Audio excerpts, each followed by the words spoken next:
Adanya perubahan yang tidak dapat dihindari mendorong Biro Advokasi untuk melakukan reorganisasi.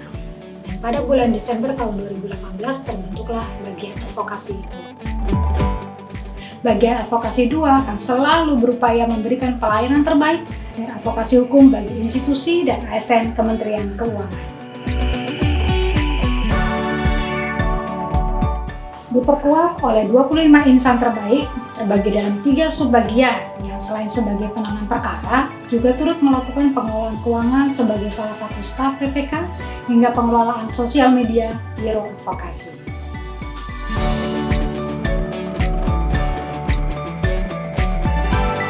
Dengan selalu mengedepankan integritas dan profesionalitas, kami selalu membangun hubungan baik dan bersinergi dengan stakeholder baik di seluruh unit Kementerian Keuangan maupun di kementerian lembaga lain, serta bertekad memenangkan perkara guna menyelamatkan aset negara dan menjaga keuangan negara.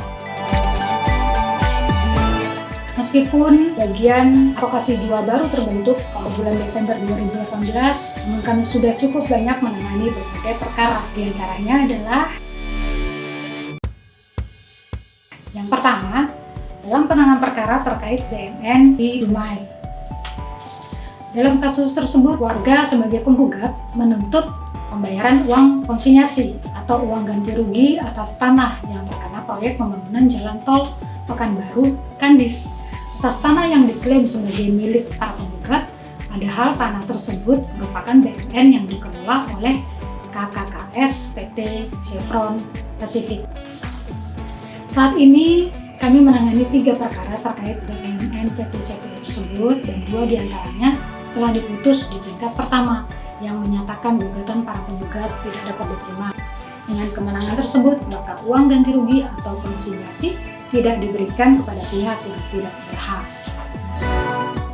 Perkara yang kedua yang kami tangani penanganan perkara terkait penagihan piutang negara terhadap obligor PKPS Asia Pasifik senilai 3,9 T, di mana para obligor selaku penggugat menolak untuk membayar piutang negara tersebut dan menuntut agar penetapan jumlah piutang negara atau PJPN yang diterbitkan oleh PUPN dinyatakan batal dan dicabut, dengan dalil bahwa kedudukan para penggugat pada saat menerima BLBI adalah sebagai direksi, bukan sebagai pemegang saham, sehingga pembayaran piutang negara bukan menjadi kewajiban para penggugat. Meskipun di tingkat pertama dan tingkat banding mendapat putusan yang mengalahkan Kementerian Keuangan, namun kami tetap melakukan upaya secara optimal dan optimis dengan mengajukan kasasi hingga akhirnya mendapat putusan yang memenangkan Kementerian Keuangan. Perkara ketiga terkait pencegahan terhadap Bambang Trihatmojo. Dalam perkara ini, penggugat keberatan atas penerbitan KMK tentang pencegahan bepergian ke luar negeri terhadap Bambang Trihatmojo berkenaan dengan adanya pengurusan piutang negara atas utang konsorsium mitra penyelenggara SEA Games tahun 1997 yang mendapat pinjaman dari pemerintah sebesar 35 miliar, di mana Bambang Trihatmojo sebagai salah satu pihak yang menandatangani perjanjian pinjaman tersebut dinyatakan sebagai penanggung utang. Perkara tersebut telah diputus dengan amar putusan bahwa gugatan penggugat tidak dapat diterima. PUPN telah melakukan seluruh prosedur pengurusan piutang sesuai dengan ketentuan yang berlaku, mulai dari pemanggilan terhadap penanggung utang sampai melanjutkan penagihan dengan menerbitkan surat paksa dan surat keputusan pencegahan bepergian keluar wilayah Republik Indonesia.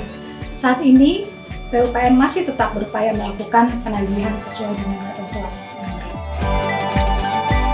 Kita tahu pada kegiatan pengadilan tata usaha negara sudah diputus oleh Hakim Pengadilan Tinggi Tata Usaha Negara, Pengadilan Tata Usaha Negara. Dan kita tahu juga bahwa objek sengketa itu terkait dengan keputusan Menteri Keuangan tentang penetapan perpanjangan pencekalan bepergian keluar wilayah Republik Indonesia terhadap saudara Bambang Trihatmojo, dalam hal ini penggugat.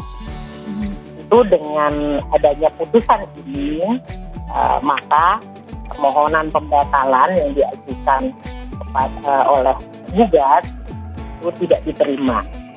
Demikian bagi kami Kementerian Keuangan sebagai lembaga yang memiliki kewenangan untuk melakukan penagihan dalam rangka pengembalian uang negara, artinya sah untuk terus kami lanjutkan.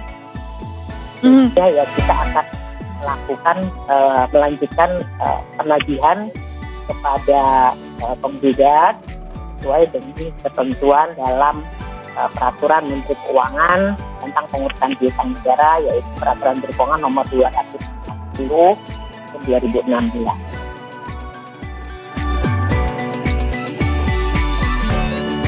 Berbagai upaya kita lakukan dengan semangat membawa perubahan bagi negeri, memberi solusi untuk mengawal keuangan negara, mewujudkan visi dan misi Biro Advokasi, dan mendukung Kementerian Keuangan.